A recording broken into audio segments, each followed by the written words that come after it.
Here I am finally out of the car again. Time to get the near side disc brakes and pads changed.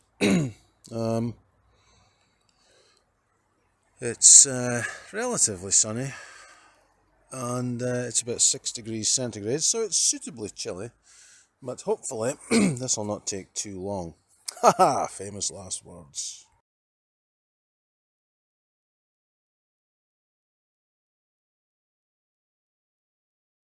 I've got the thing jacked up.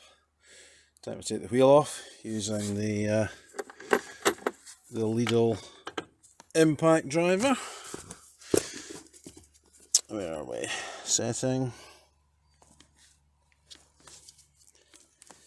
That's on 200, 150,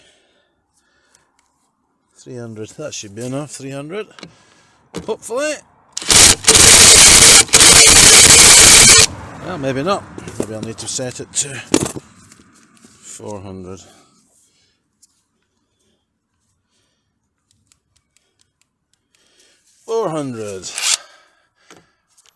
Yeah, that's what I was doing. I was tightening it up.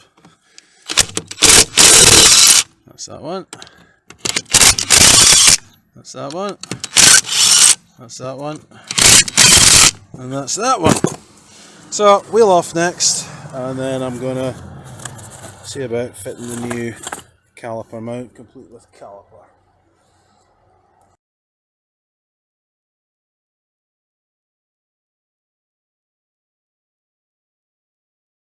Well, that's the wheel off under the sill, just in case something happens with the jack.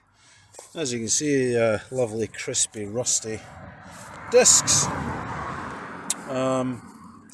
So the next thing I'm going to do is I'm going to undo these, I think they're 12 mils, there and there. Take the caliper off. I could try just taking the caliper mount off first, see how I get on, but I think I'd rather take this off first if that's possible, and then get this off separately.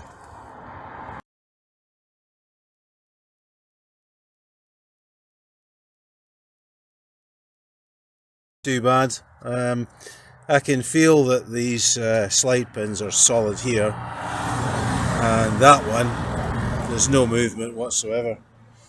I can't remember if that was a 17 that fits on there. So there's a 17. Yeah, there's a little bit of movement. It's pretty seized.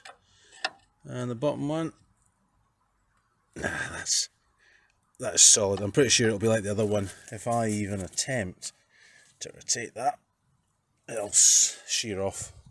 So next thing is obviously, I think these are 17s, or were they 16s? I can't remember. But anyway, whatever size this is, yeah, that goes. So that's a 17. It's a slightly loose 17. And then there's the other one in there.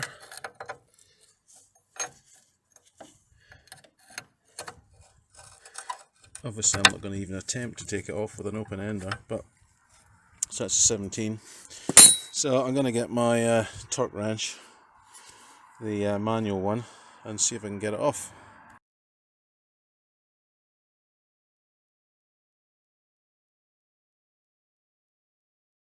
Well, I think I was quite lucky there. I've managed to slacken it off by hand just with the 12-point ring spanner, and I'm hoping that I can perhaps get this bolt out without having to undo the suspension strut.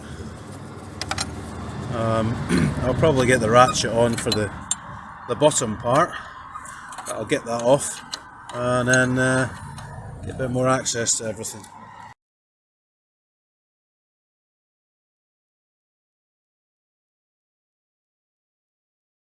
That came off easy enough. I just used the 17mm 12-point for those two bolts. They came out very easily. This one, there's plenty of room if you're just using a ring spanner. See, on the other side, I had to let this nut off, push the bolt through to get the wrench onto it. but no such problem here. Now, as I can see on this side, this is definitely quite tight on there, so I'm going to get a big mash hammer, the same one I had before. I'm going to tap it and tap it until it comes loose.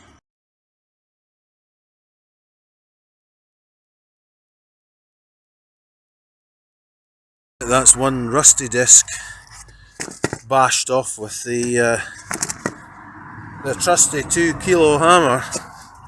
But yeah, this is sure, if you were if you had the last disc in the world, you could probably skim that and do something with it, but that's not for me. So I've got a fairly worn out wire brush here. I'm going to get some of this corrosion off, and then get a bit of copper grease on the surface here and get the new disc on.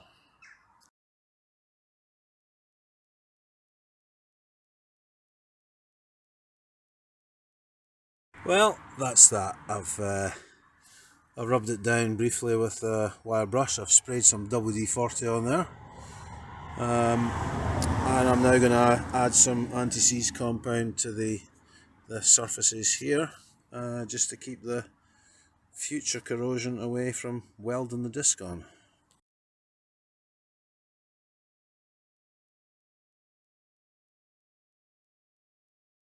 Improvement already.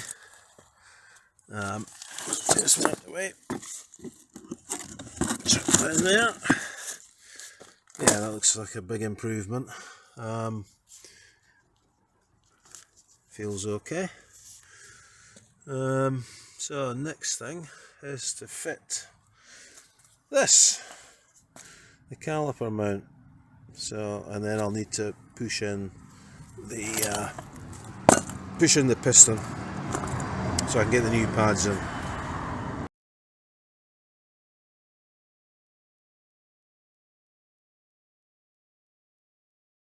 I've put the new caliper and the caliper mount on. I've pushed the piston back, so now I need to take this back off, fit the new pads.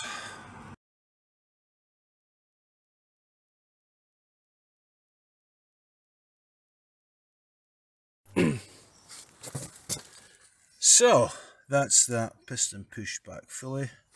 I've put a bit of the Ceratec stuff just around there. I'll put a bit of copper slip on the back of the pad, you know, where it interferes. So my next step now is I'm going to take these slide pins out. So that's the top one up there, and this is the bottom one. So I'm gonna give both these slide pins a clean up. I'm gonna do the usual thing, like cleaning your ears out. Get a bit of blue stuff, put it in there, clean it out, get some nice fresh stuff, and then I'll get this done here as well, and then I'll pop them back in.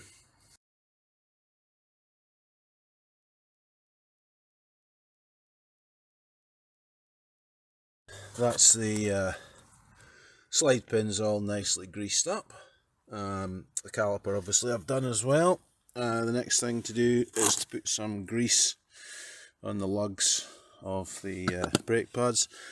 So I'll put some in here and here, then I'll pop them in, and then I'll need to put this caliper on, and I'll take the hydraulic hose off this one and then install it onto that one.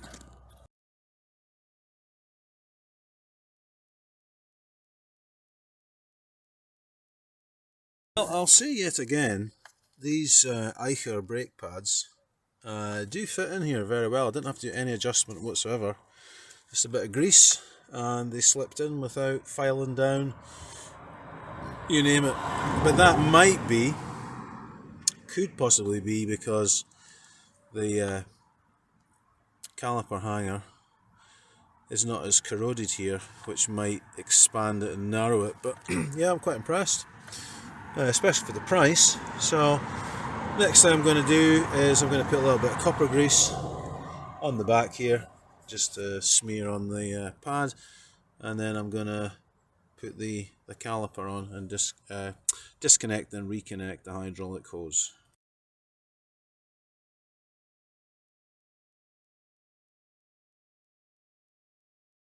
Well, that's it all back together. I was hoping actually to have bled the brakes, but I haven't got anybody with me here, and I'll just wait until somebody's here so I can get them to pump the pedal. So I'll maybe sort that out before I put this video up, but if not, I'm going to put this up just as part 3. So that's all gone on quite well. As far as I can tell, these 20 quid a side calipers and carriers were good value. Certainly much better condition than the local Scottish ones. So everything's tightened up. I've tightened up the 17s, tightened up the 12s. There's been the slide pins have been re-greased. There was actually more corrosion on the lower one here, and I rubbed that down with a wire brush, greased it up and put it back in. It seems to be operating smoothly. And the next thing I say is just put the wheel back on, and then tomorrow, hopefully, if it's dry, I'll get the brakes bled, and that'll be it. And then the next step will be to see about getting an MOT booked. Actually, a question for people. I take it there's actually meant to be some sort of plastic liner that goes there, because I mean most modern cars don't have exposed metal these days. It looks like there's been something there previously, but anyway, that's a minor detail at this point in time. So signing off for today.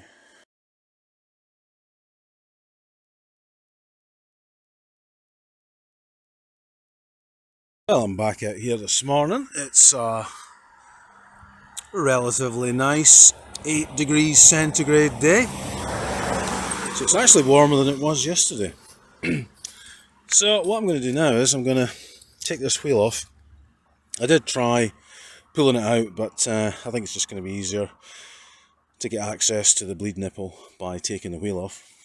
So I've jacked the car up, and I've got my Lidl impact driver again. So next thing, take the wheel off. But I think everybody knows how to take a wheel off by now.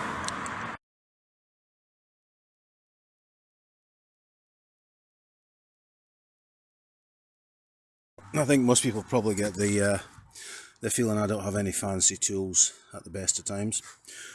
This is probably one of the fanciest tools I've got. But so I put the ring spanner on. You can put it on afterwards, but I put it on first. I just double checked to see if it was loose, as in would undo, so it would undo. Once I put the ring spanner on, I've got a piece of it's plastic pipe, better if you've got a piece of rubber hose. That's going to go into a jar, so that when I pump the brake, when I loosen this off and you push the brake pedal down, the theory is that it pushes the fluid out. Once you keep the pedal to the floor, you then lock it up.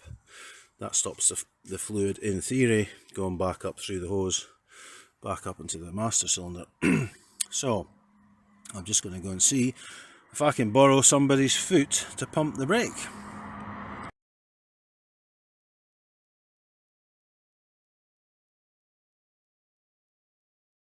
So this is under the bonnet.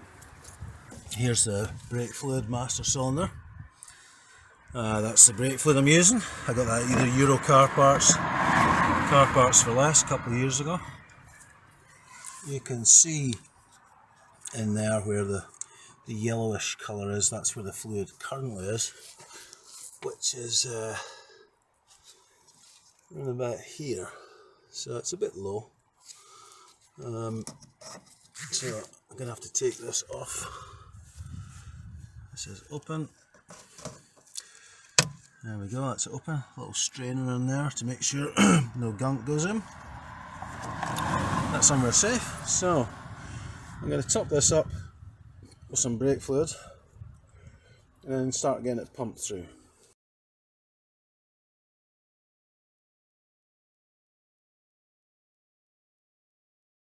the first side done. Now I'm onto the driver's side. I've topped that up. It's not gone down too far, and the brakes have been bled on the left side. So now to get this wheel off and get that one done.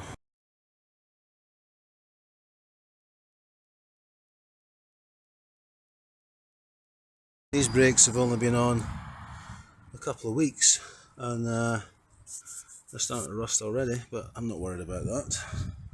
So now to get this one off and bleed it.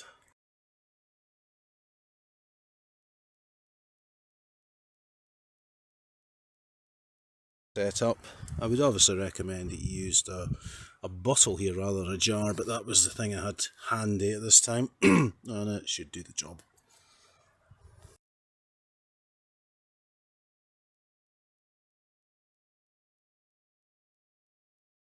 The neighbour, he was out with his dogs, so anyway, that's the job done. I did have a bit of a cock up. It turned out one of the washers, the copper washers for the banjo bolt were missing, so I was bleeding this one, and I was getting oil, brake fluid coming out at the back. So anyway, I took the caliper back off. I found the missing washer, put it in, tightened it up, bled the brakes again, and I think everything's okay now. So I've put a little bit of WD-40 over everything in there. Not that it's going to do that much, but it'll help a little bit, I guess. And then I'm going to put this down on the flat, and I'm going to double check the fluid level, but there's the minimum mark there, and it's above that. So by the time the car comes down, it should be presumably closer to the, I don't know if you can see that or not, sunlight's on the screen. I think that says max there, so I think it'll be fine. So that's it, hopefully job done. Next step will be to see what the MOT brings up.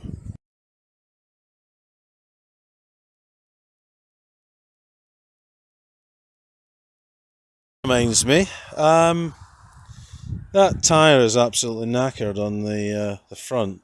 I think there's probably, well, I don't know what the score is, the history of that tyre, but this, the tyre that was on there was pretty well worn. You can see the metal carcass coming through the wires. So I was going to go into the shed. I've got some Honda Jazz wheels, which I believe might fit, so that's what I'm going to try now. So I'll stop this video here and I'll see if I can grab a Honda Jazz wheel.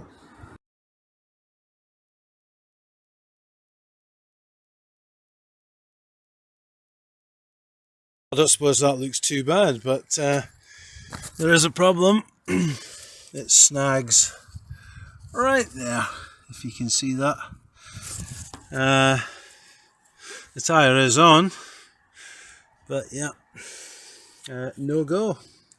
So what's that? That's 185. So maybe you could get away with a 14-inch that was slightly narrower. Yeah, there we are. Back to the drawing board. That's enough for today.